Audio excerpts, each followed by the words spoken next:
we are mildly interesting guys, and we talk about some stuff. So welcome to the podcast, we call it Joel the Podcast. It's Alex and it's Alex, here for Joel the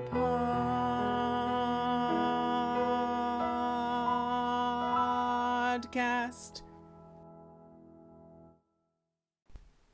Bzzz. Hello everybody, I'm Alex. And I'm Alex. And this is our podcast, Joel. Welcome to episode 92 of Joel the Podcast. Wow.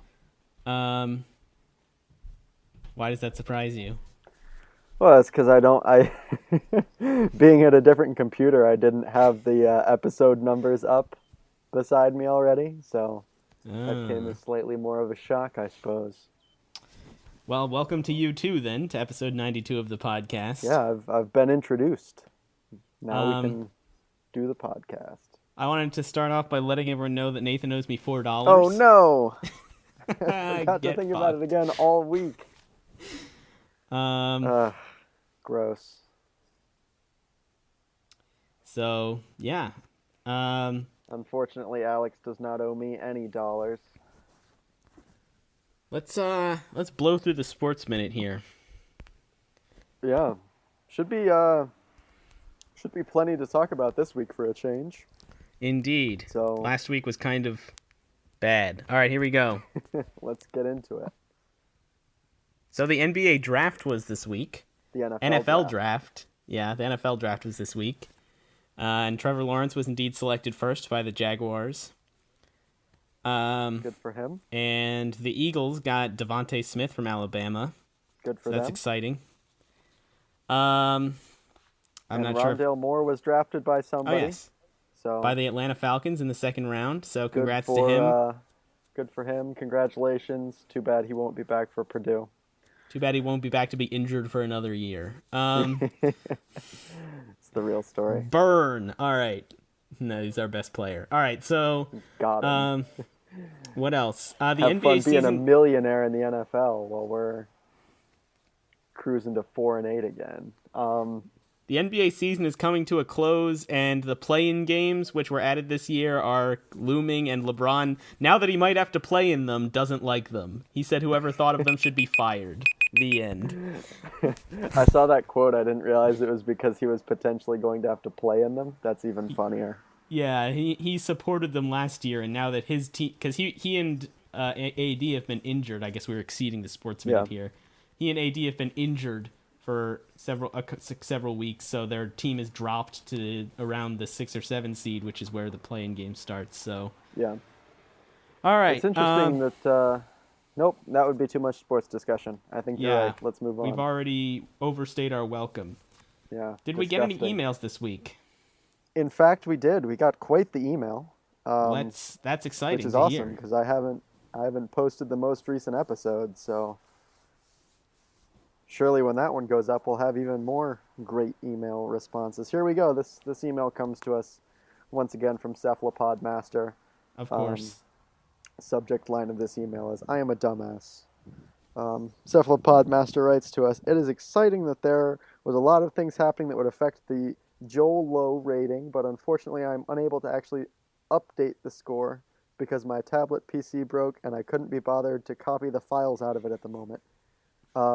This isn't in the email, but I happen to know that the battery on he had like a Surface tablet, you know? Uh-huh. And the battery on it expanded and pushed the screen out. What? And it, I think it like punctured or something, so he was going to have to like figure out how to safely dispose of it. But to store it until then, he had it like in a box out on his balcony, like outdoors. Just. I thought you were gonna say he had it in his sink so that he could just put a fire out if it happened.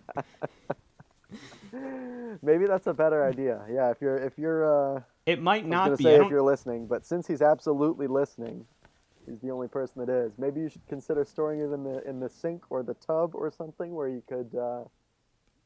I don't know. Fires more easily. I don't know. I'm not a chemist, and this is not chemical advice.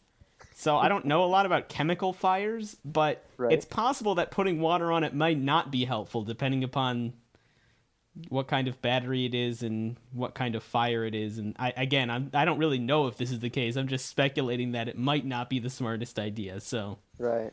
I know it's the case with grease fires that you shouldn't put water yes, in it. yeah, I And know that. since grease and batteries seem like they're basically the same thing chemically, and again, this isn't chemical advice. They're Uh, definitely not even close to the same thing chemically.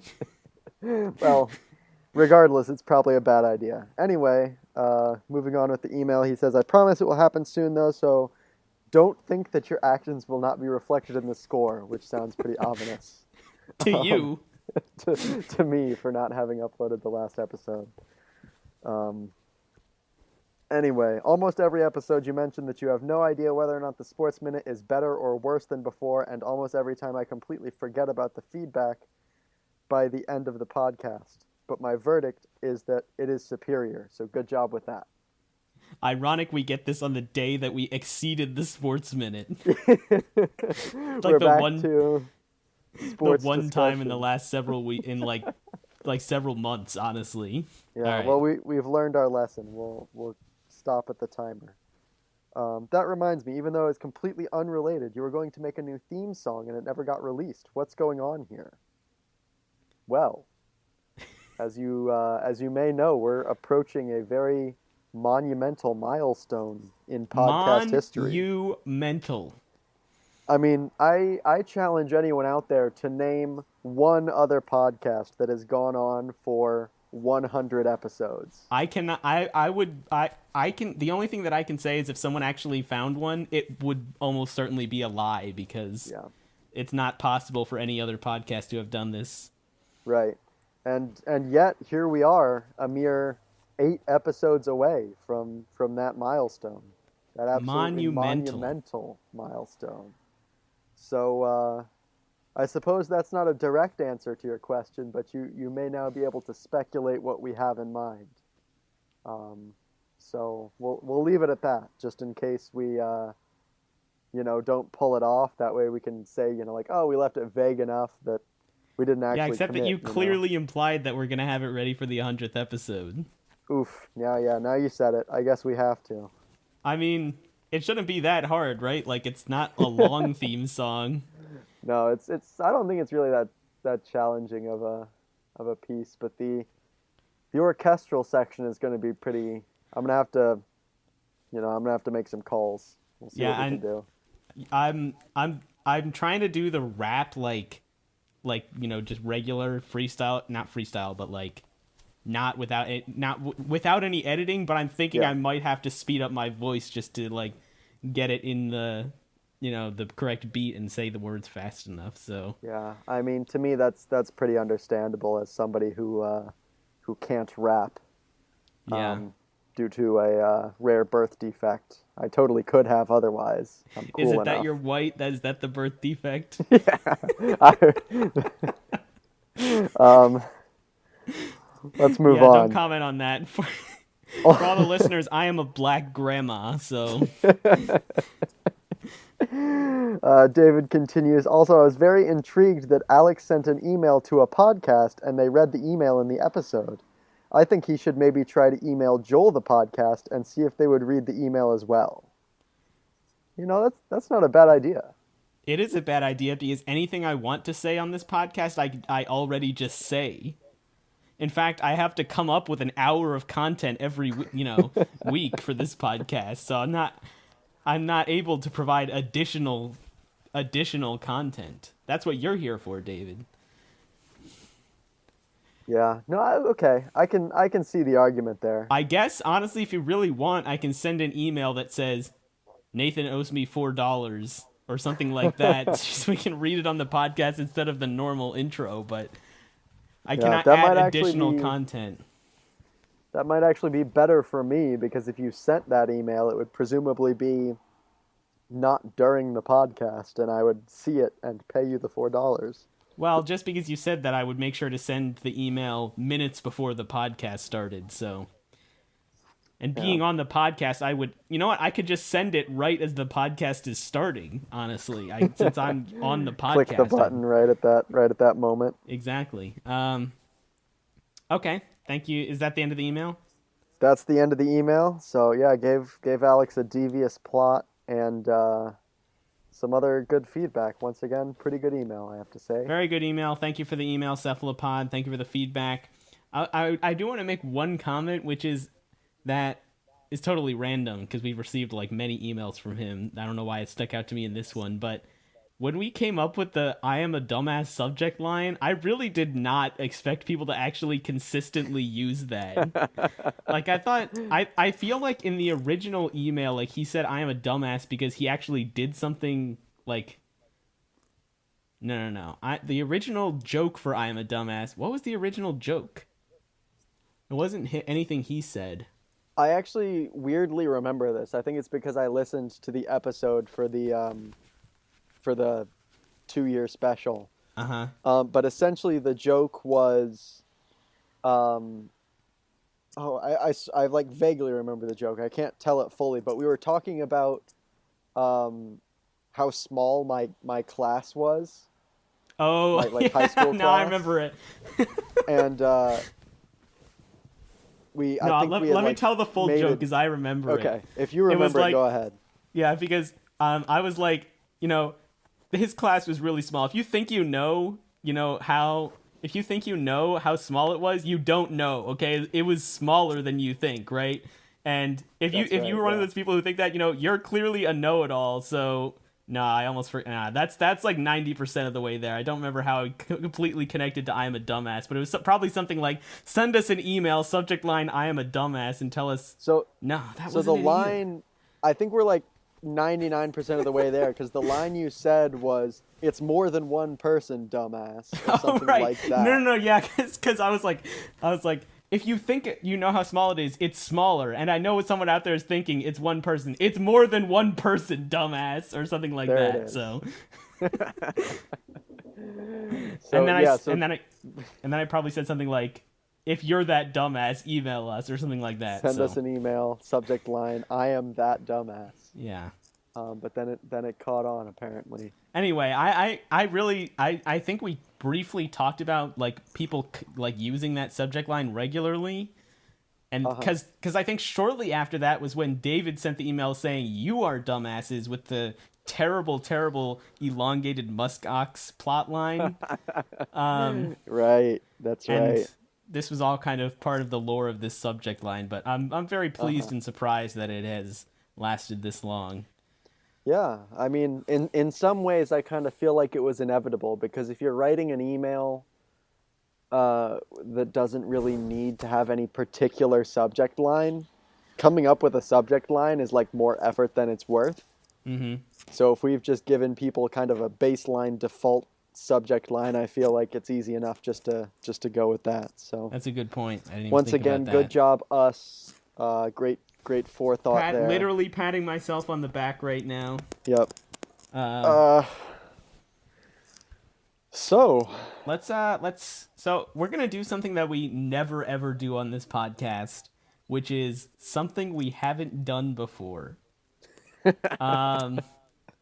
This is really a monumental event in our podcast because we have like 5 things that we just do on repeat. Yep. So we're going to try something new since we've done the same 5 things for the last 30 episodes. And we're going to try and come up with some inventions today. Now I know what you're thinking.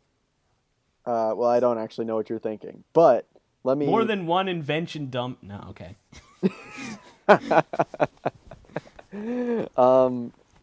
I think this is all very complicated since we've never done it before, so we don't really know what to expect, but at least my guess for how this is going to go is we're going to briefly describe a problem or circumstance that you might find in day-to-day life, and then we'll come up with some reasonable ways to solve that problem.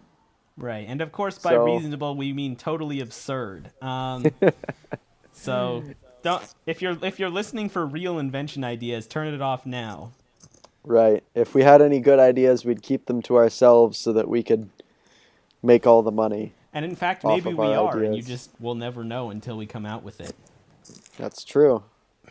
Okay. Um, So let's talk about this first problem that I came up with here. all right. This is in the form of someone who may be saying this. This is not just to clarify. This is not a problem that I had or that anyone actually sent us. This is just framed in the way that someone Sure. might talk. I have 8 dogs and 7 cats. I can't keep track of their names, much less when and how much they've eaten. What do?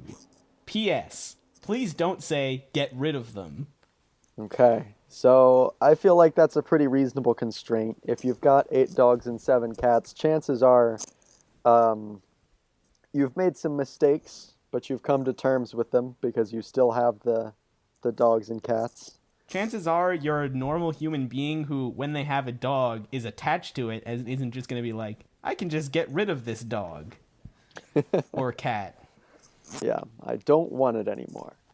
That being said, we have two problems here, right? Two separate things that presumably we can solve with a single invention. Right. We can't keep track of their names, and we can't keep track of when and how much they've eaten. Right. So, obviously, the first thing that comes to mind is name tags. And I think we can discard that idea immediately because it doesn't feed the pets. I mean, it's not an invention. So Right. that's It's that's number one. essentially useless. Uh, right off the top of my head, I'm thinking of some kind of fixture, Uh-huh. and you know how good it is because I'm calling it a fixture. Oh, yeah. But it would basically go around the pet's head, right? Okay. And it would have like the name on it, right, on the top, so you could see. Sure. And it would also say the name on repeat in case, for the visually impaired. Like every 5 seconds it says the name. That's a good feature. And then you can help me with the second part, but I was thinking initially it would like have a sensor around the mouth so that anytime that it ate, it would sense how much it ate, and then it could Yeah. print out a receipt that every time it eats something. Oh, so that's a good idea. I kind of like that. One thing I would propose is that at least maybe I'm assuming incorrectly, but are you just saying that there's like a dish of food and it's just measuring how much they eat? My assumption, actually, you know what? Now that you say this, I realize that my invention would not work. But my assumption is that it would just be a sensor in front of their mouth, right? And that way, if food went into their mouth, it would sense Oh, it. so it they doesn't would just actually eat. give them the food. It Right. just keeps track of whatever external food. And Right, but now that's a pretty good idea Now, because the problem is that I realized when you said that was they won't be able to put their mouth in food anymore because there's a sensor in front of their mouth. there's a whole thing in front. Well, okay, but I think what I kind of imagined your idea to be was kind of like a slide that dispenses food toward their mouth. Oh. So like not only would it measure the amount that's passed through, it also has the capability to dispense the food itself, Right. like measure out an amount. So it's kind of like a closed feedback loop in that way Right. that it's sending out food and then measuring how much has been sent. So my only problem with that is it's like a way overstepping of the problem. Like it didn't say they needed to feed their dogs. It just said it Right. needed to know how much They just need to the know dog how has much. eaten. So I feel like, no one would buy your invention where it feeds the dog for you, whereas mine, if we Yeah. can solve the problem of the dog not being able to eat anything, would be very useful. Right, right. So okay, so here's kind of a counter proposal, I suppose. I think we can easily work in the same features where it's some kind of suit that says the pet's name and also Uh-huh. has some kind of audio feedback about the pet's name. Uh-huh. What if it's almost like a boot that goes underneath each of its paws, Mm. and anytime it stands up, it detects the weight of the pet, and you can assume that anytime the weight goes up, it's eaten about that much food. Mm. That's surprisingly a really good idea. Um, Surprisingly, when I say surprisingly, I don't mean like surprising that you came up with a good idea. I mean like it Yeah. sounds really stupid initially, but it's actually would do I think a very good job of completing what is needed. Okay, Yeah. so I assume you. Okay, so presumably I would assume I'm not a Right. veterinary vet. What's the word I'm looking for? It's not Veterinarian? veteran. Veterinarian, yes. um, I'm not a veterinarian, but I would assume that, like humans, dogs have, minor fluctuations in their weight even without eating. Right. Um, That's probably a good point. That seems like it would be so a thing. presumably we'll need some way to figure out what's normal weight fluctuation and what's actual eating. Right. So So, I would propose maybe a calibration period of about a week when you first put them on the pet, where you just don't feed it to see hmm, what kind of normal fluctuations take place. that's an interesting idea. What I was thinking is you would put a button on it, and then you would train the dog to press the button anytime it's eating. That way you would know, Oh, like the dog obviously doesn't know how much it's eating, but, that's what the weight thing is for, and that way you're only measuring the weight when the dog is actually eating. sure. It's like you enable the sensor. Right, Well, the dog enables its own sensor, and then it right, eats. right. That's a good idea. In fact, you could have kind of a separate product, kind of the training assist, where the dog presses a button and then food is dispensed to ease in the training of, like, maybe if the dog is anxious to eat, it might forget to push the button, Mm-hmm. but it can't do that if the food is specifically dispensed by the button. Right. All right, I think this is good. I want to go back to my previous idea of the sensor in front of the mouth because I had a thought about how you could still allow the dog to eat. Yeah, sure. And Don't want to rule that out. um, I don't have a specific idea, I guess, but there's a number of ways you can implement this. But basically, some kind of apparatus that would sense when the dog wants to eat. I guess we could implement the same button device that we were just talking about. And it Uh-huh. would, extend out of the apparatus and like scoop food or whatever's in front of the dog into the mouth. Oh, okay. So it So could be kind of like like an active feeding mechanism right. So too. it could be like scoop, could be like a conveyor belt of some kind. Um, could be just like little claws that like pick things up and move it to the mouth. I'm picturing an elephant, with like the Oh, the one trunk. trunk Yeah. that like scoops stuff up, like maybe suctions it up and then blows it into the pet's mouth. That might Yeah. be a little bit uncomfortable. You'd get all the air too. I Yeah. mean, it seems to work for elephants though. Pneumatic tube. That's a good one. Yeah. Just like vacuums up food.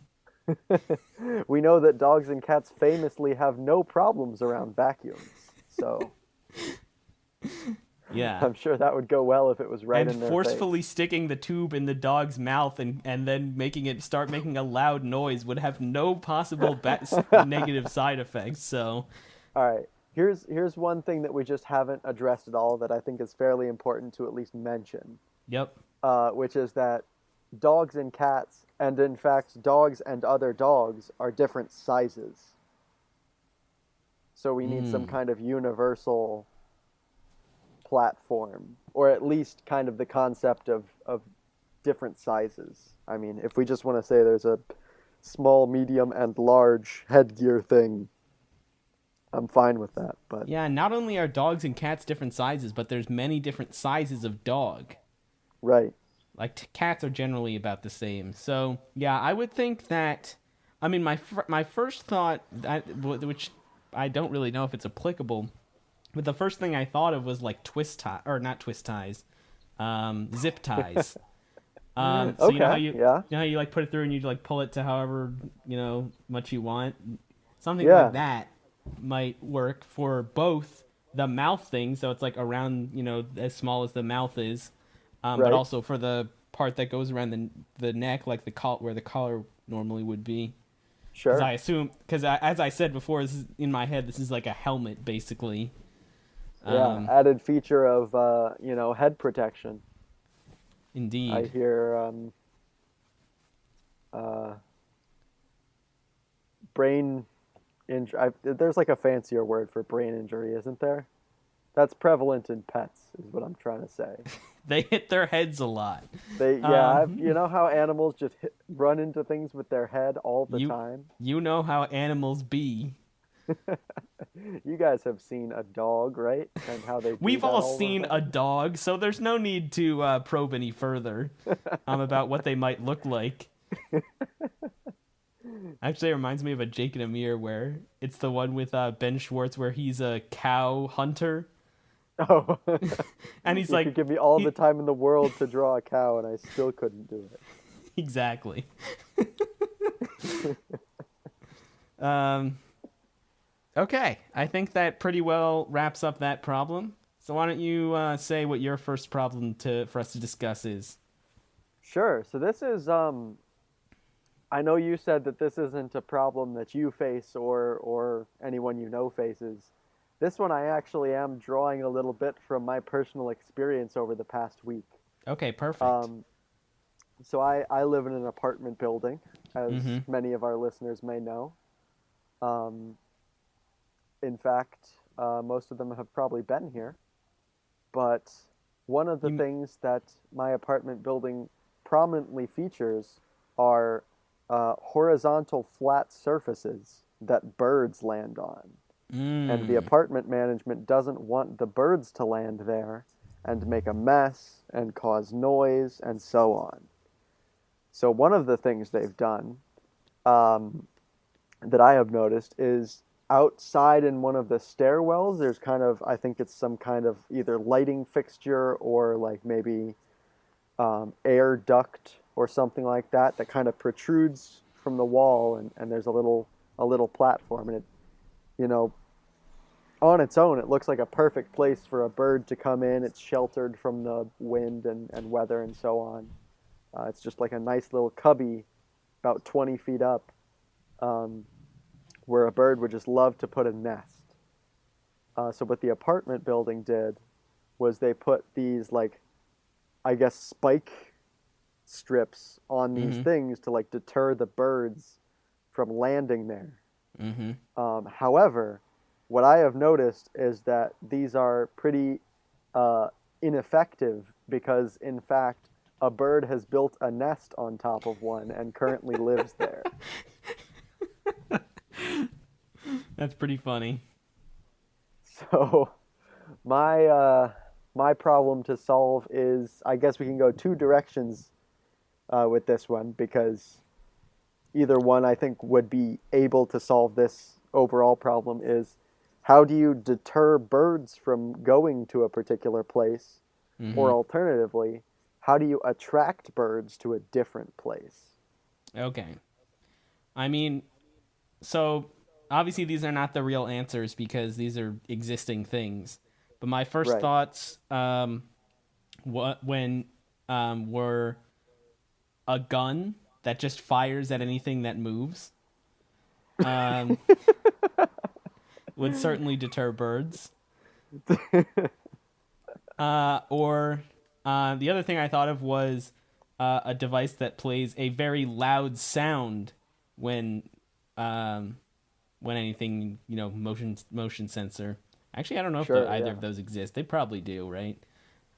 Um, Seems like gun they would. gun that shoots at anything that moves might not exist, but um, anyway, so I don't actually know if the sound one would cause birds to leave. Oh, no, here's a great idea.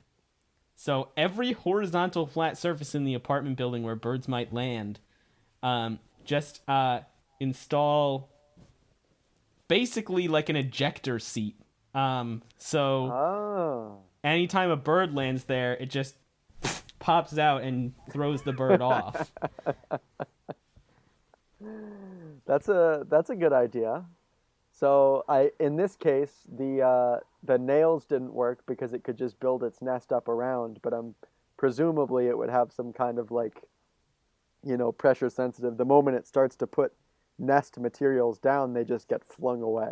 Yeah, I mean, the moment the bird lands there, it would get flung away. So, yeah, it would be impossible to build a nest on that. Right. Let's see. Are there any problems with that I can foresee? Um, so the place I described isn't like accessible to the residents. Um, Mm-hmm. but I could imagine birds landing potentially on the railings of the balconies, Mm-hmm. or maybe even some of the. I know our listeners aren't going to be able to see this, and honestly, I'm not sure if you're gonna how the lighting is out here. If you can see, like right, Yeah, I can see it. I hold my laptop. You know what I'm talking about? That little flat surface Yeah, just beyond the railing. there's like a little protrusion from the wall of his building. Right. Um, I mean, that's not incredibly useful to me, but I could definitely imagine like maybe if I had a large gathering out on the balcony and somebody wanted to set their drink down somewhere, like that would be a potential, candidate spot. Right. So is there any way, I guess I don't think I've made a perfect case for needing this feature, but can you think of any way that this could be made specifically for birds and not other sorts of things that may be intentionally set down? Yes. Yeah. So, I mean, the number one. So that what when you say that, it makes me think. How can a human differentiate themselves from a bird? Right. And the first thing that comes to my mind is humans can say, "I am not a bird," and birds cannot do that.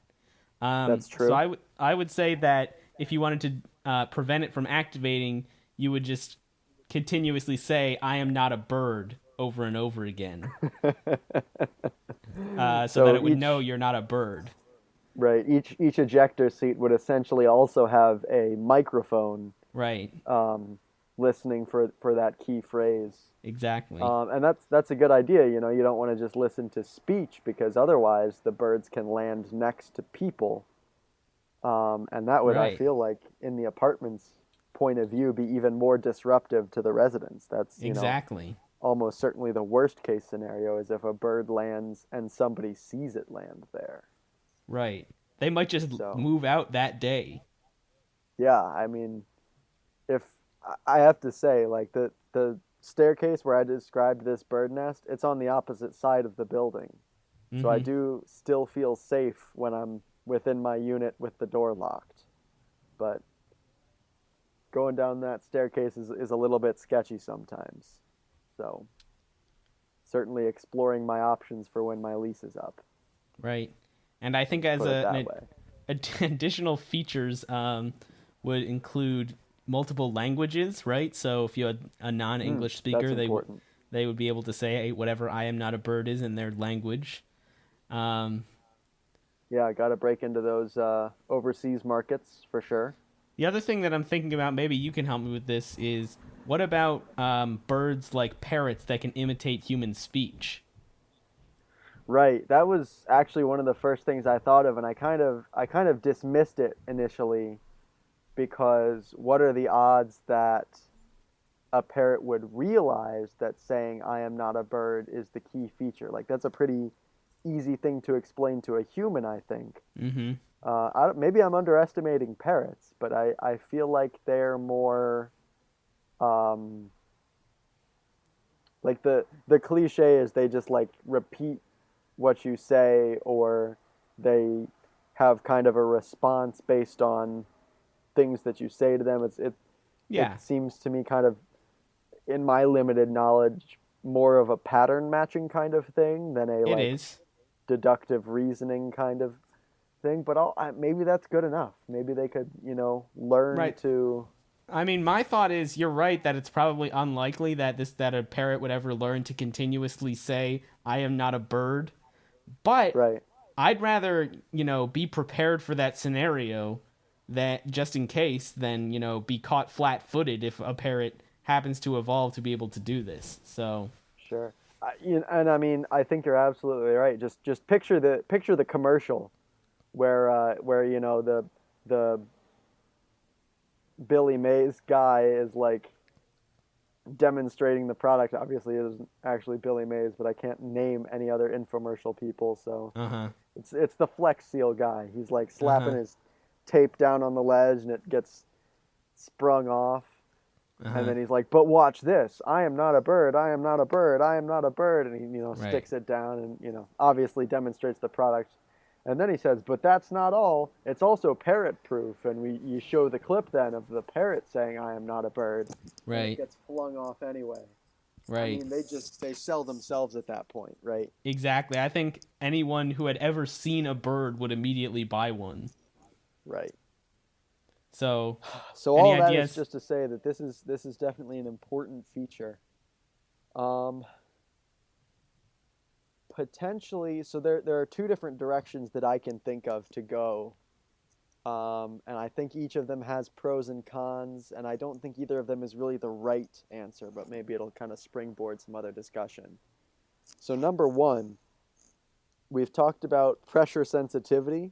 Mm-hmm. Maybe in fact it's a grid of pressure sensitive pixels, and Mm. it can detect whether the shape of the thing that's sitting on it is, uh, like for example, a cup Right. or a parrot foot.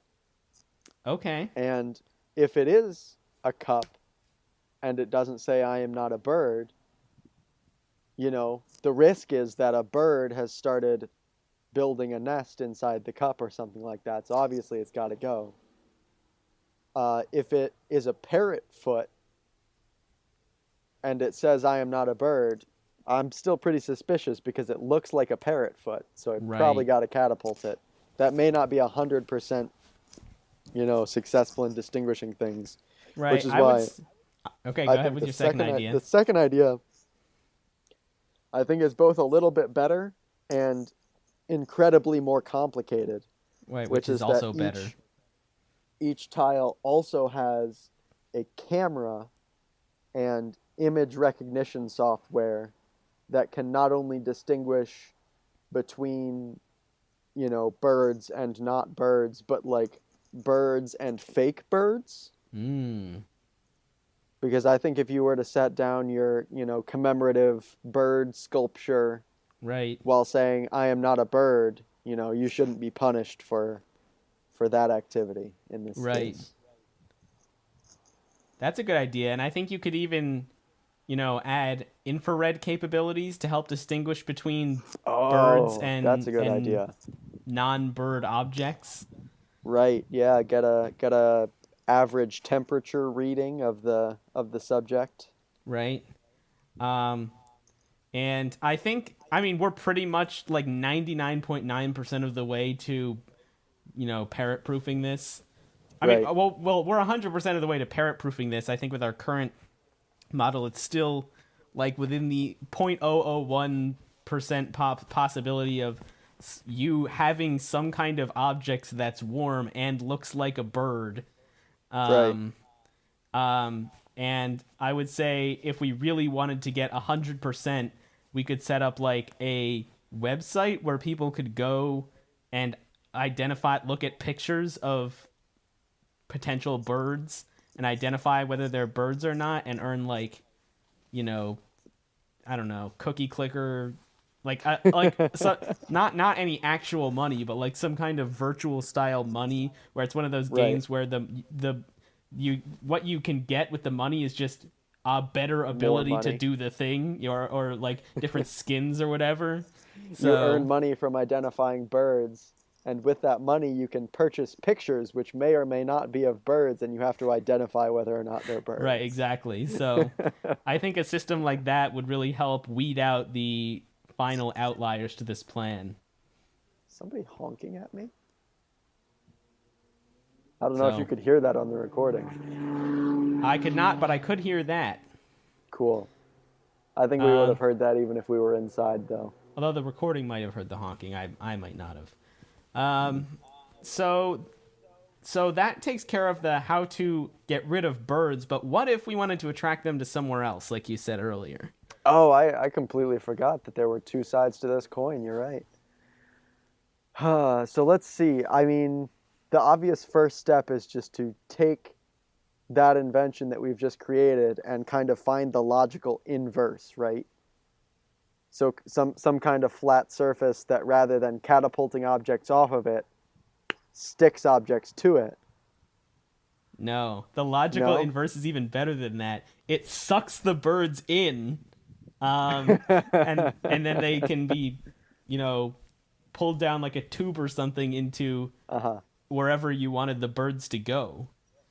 Um, and I think we've almost, you know, that's like perfect, right? Because not only does it get rid of the birds, but it also puts them wherever you wanted the birds to be in the first place.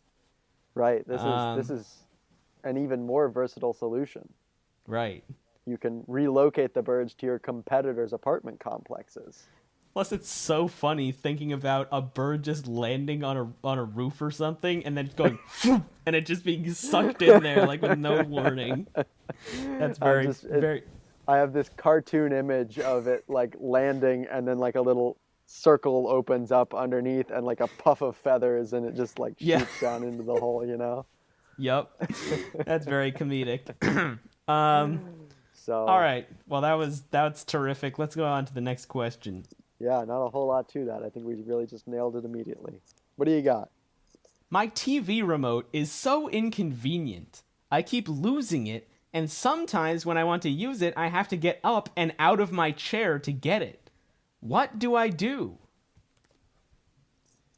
All right, if you don't mind, I think I want to kind of piggyback one of my ideas off this one as well because they're very closely related. Well, before you do, I want to address the fact that this problem has already been solved by another invention, which is the Alexa Fire TV Cube, which is like control of the TV with your voice.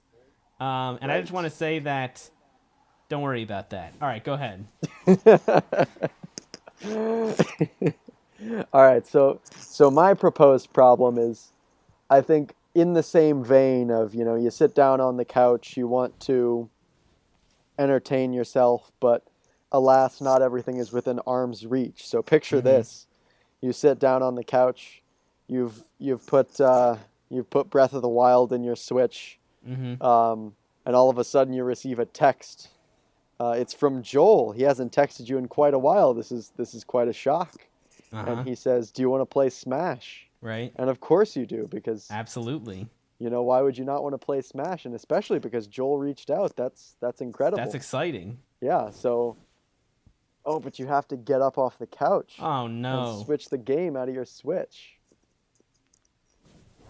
Assuming you don't have the digital copy of one or both of these games. I don't. Well, there you go. Neither do I. In fact, in our briefly conducted survey, 0% of respondents actually had the digital copy. So this problem potentially applies to everyone. Right. So that being said, is there something we can come up with to not only control the TV or find your remote or whatnot, but also switch games out of video game consoles Right. So and it's other interesting. such things?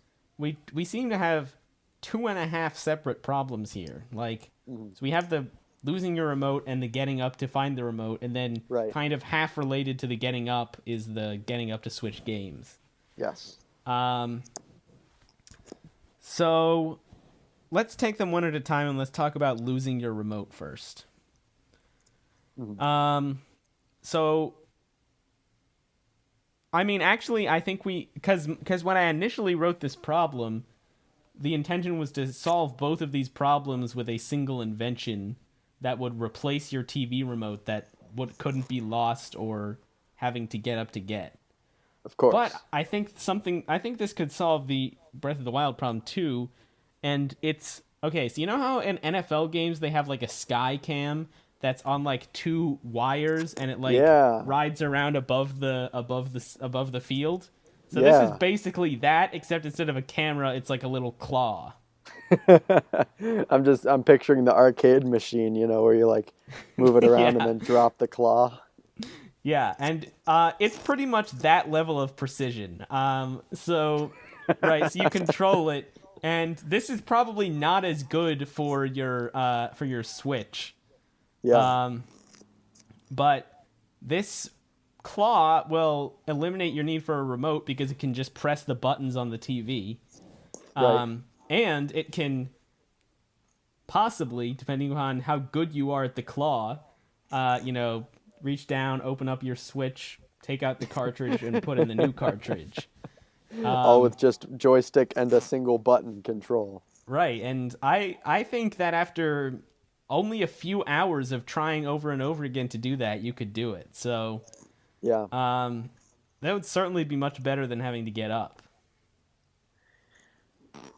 Here's an interesting interesting twist for you, and maybe you already thought of this.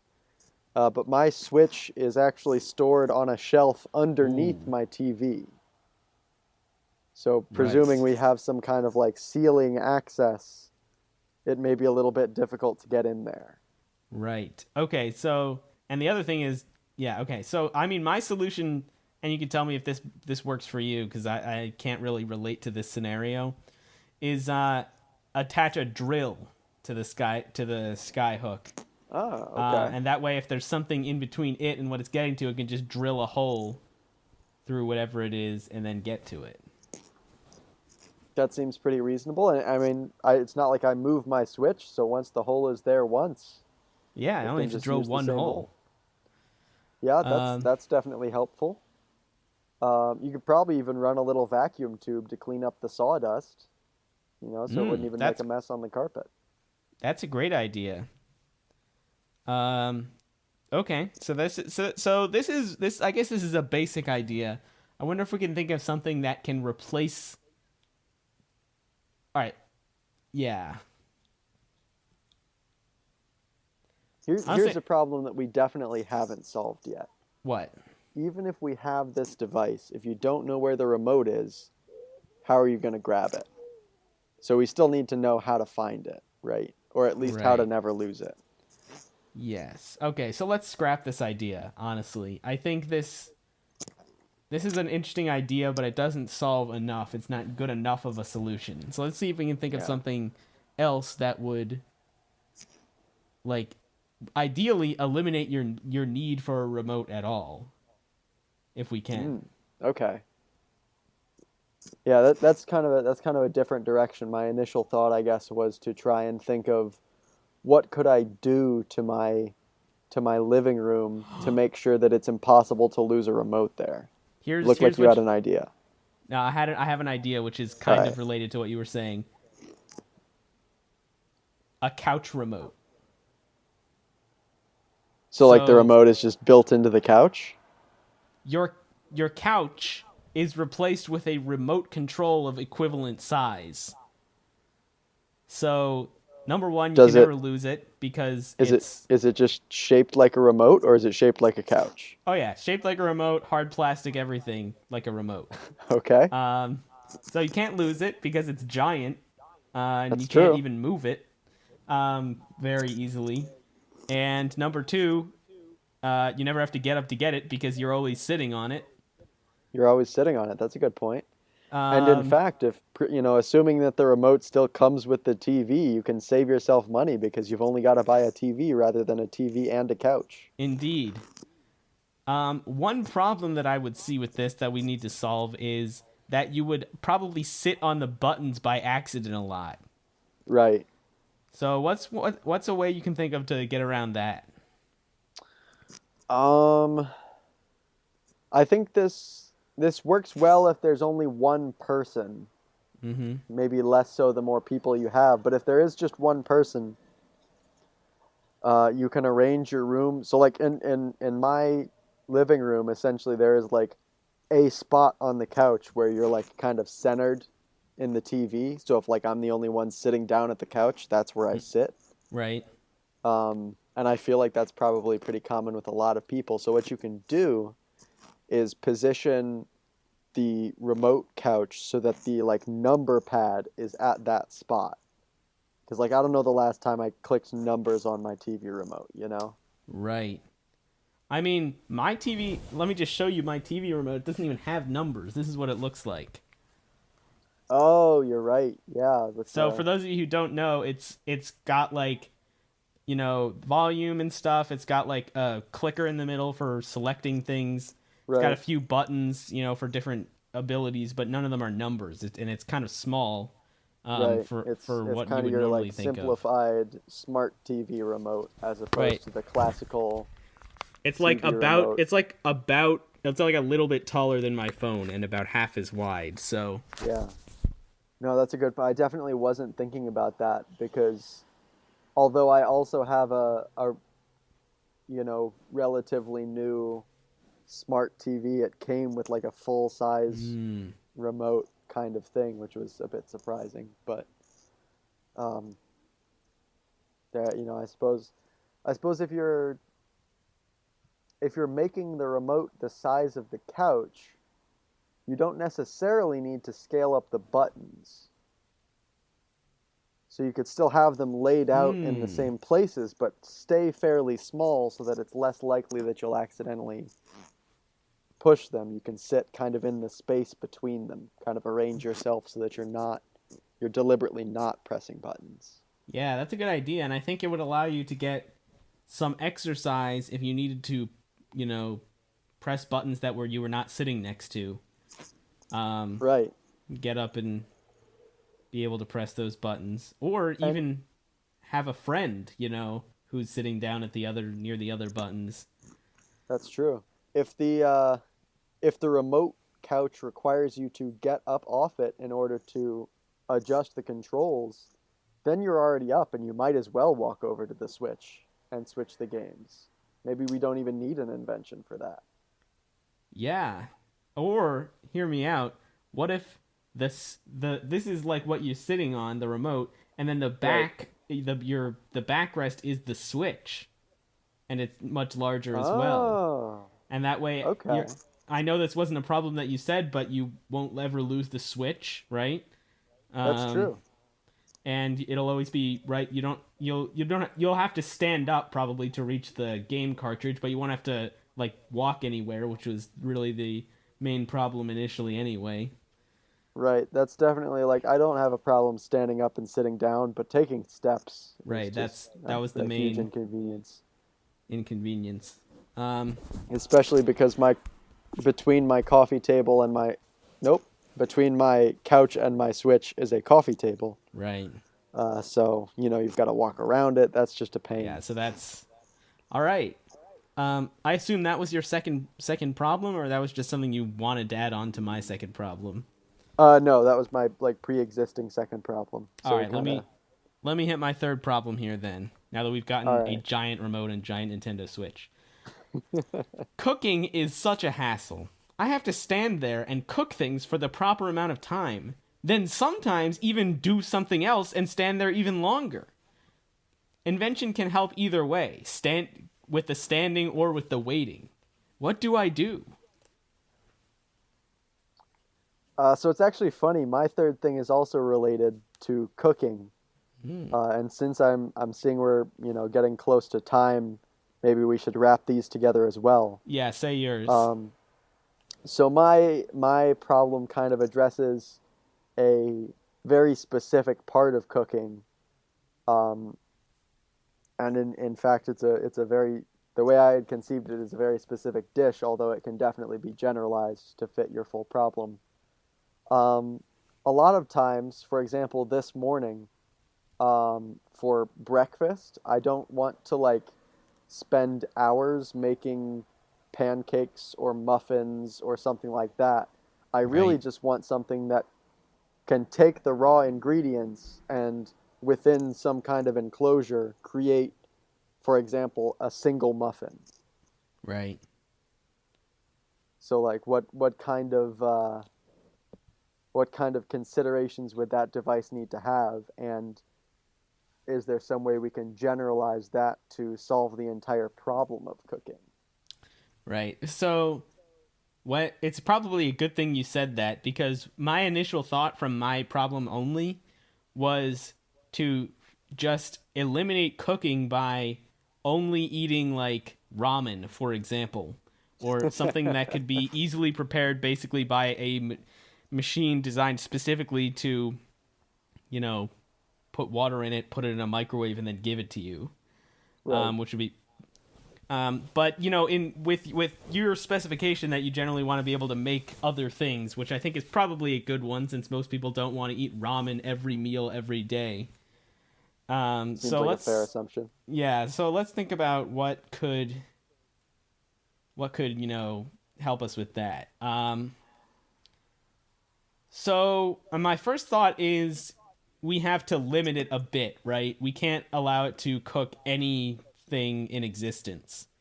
And the reason is because there's only a limited number of steps this thing would reasonably be able to do. Like mixing Right. things together is a common cooking step that will allow you to cook, a lot of things. So, Right. but yeah, so limiting it to a certain number of steps really is probably a good constraint at least. Yeah. I think I know I'm kind of tailoring this to muffins in particular, because that seems like kind of the uh, representative baking action that could be generalized to many things, Mhm. in terms of like following a recipe rather than, for example, just putting pasta in water or something like that. Mhm. I assume that anything complicated enough to make a muffin also has the capability somehow to just boil pasta, Right. right? So like we probably want to, like you said, be able to mix things together. I think we need to be able to handle and measure dry and wet ingredients. Mhm. Um, I guess it remains to be determined whether this is integrating with the rest of existing kitchen appliances or whether it is kind of replacing or rather combining some of the things into one. So, like for example, is it capable of operating an oven, or does it have an oven built into it? Right. So, I mean, I feel like we're kind of straying dangerously close to an invention that people might actually want. Okay, yeah, So my thought is to here's my thought is you put the raw ingredients in, and then it uses some kind of camera or sensors or whatever to figure out what you put in. Then it attempts to sell those ingredients online and order whatever it is you were trying to make online. Um, and then it will be delivered to you within like 2 days or whatever Amazon can reasonably do at this point. Probably less if you live in a city. yeah. Um, For in some places, I feel like they literally have delivery robots for same day, just like drop off groceries and stuff. so yeah, Um, that's definitely an idea. I mean, if you're so I think breaking that down into the steps again, we've got to have some way of accepting and identifying ingredients, right? right, Once you have the ingredients, I guess it could be as simple as like a lookup table of determining what exactly you're trying to make with them. right. Maybe there are some assumptions that need to be made. So here's what I would say is it would have a list of, you know, I mean, we don't want to make this like we want to make it too easy where you just say the thing that you want to be made. Hmm. Because otherwise, if you're not working for your food, then like of course, you're gonna get fat, which we obviously don't want. So I think what it is it has an alphabetized list of every possible food you could want, and Right, then it has a hash of that, like a 32-bit hash of right, that name, and then so you either have to know the hash or you can ask it to list, and it will read every single item in order in the entire list, followed by its hash, right. and then ideally you would know what you want after that. So, So it doesn't actually need to do any sort of processing. You're going to be telling it what you want.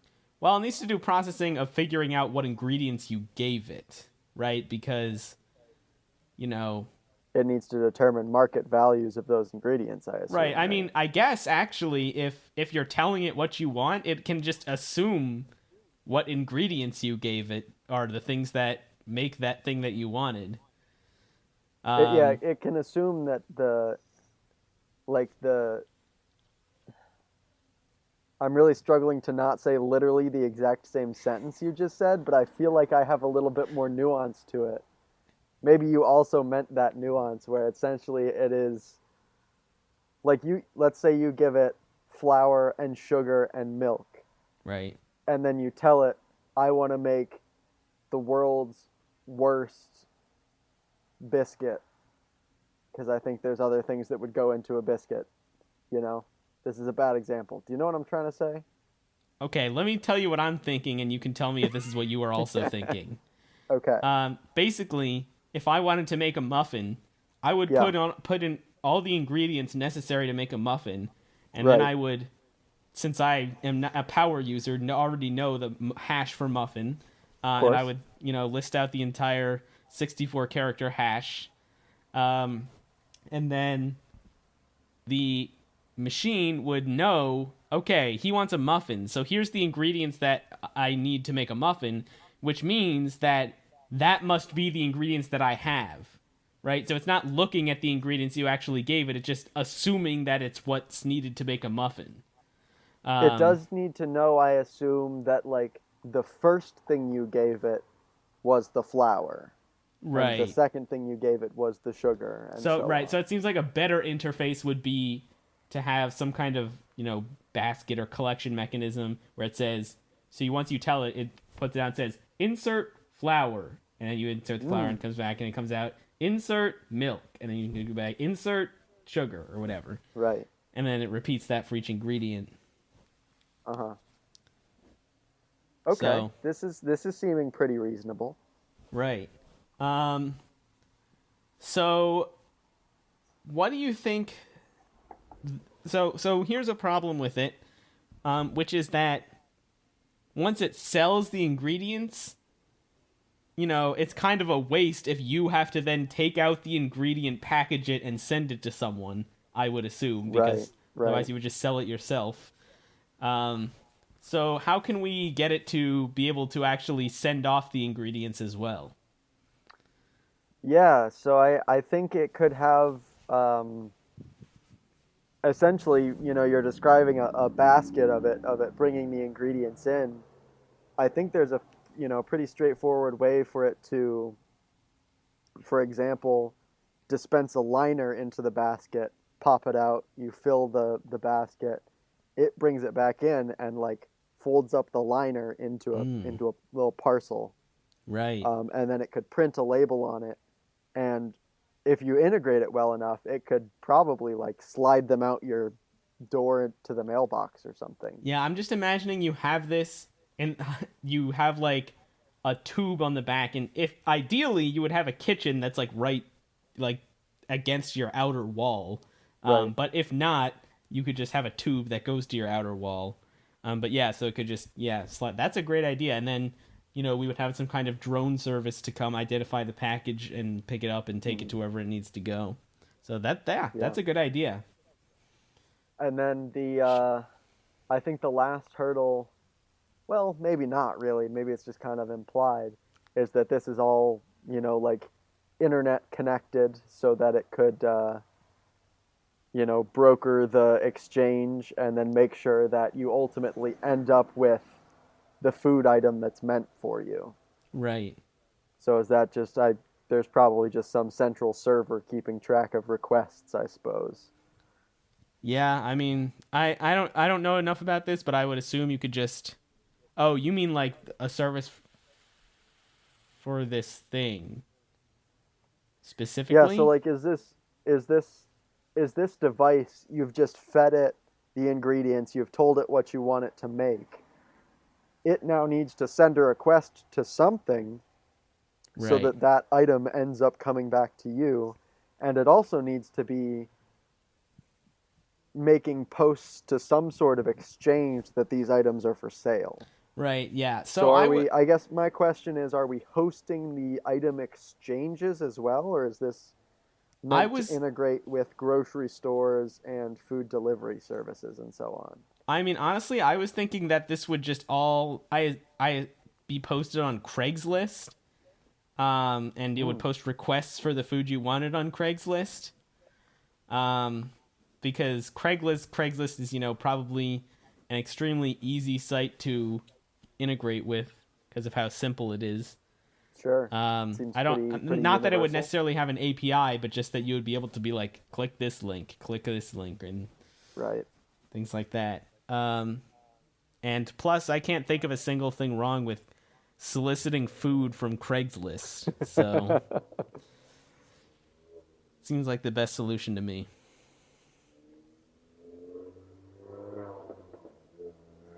Yeah, that's I feel like that's as much as we really need to do there. Should we Seems actually like make this thing? No, right? I feel like it's too good of an idea. We would risk disrupting the economy. That's a good point. I wouldn't want to disrupt the economy in any way. Right. Seems like things are going so well. Wouldn't want to mess it up. Right. Okay. Well, I guess that concludes our episode. Let us know what you thought of the invention format. I think it went pretty well. Yeah, seems Let like us know if you have any problems you want us to create inventions for. And if you did want to let us know any of that, you can find our email on our website, alexandalex@joelthepodcast.github.io/alexandalex@joelthepodcast.website/index.html, which again is a real website that you can go to. All right, I guess that's it for this episode. Thanks for listening, everybody. I'm Alex. I'm Alex. And this has been Joel.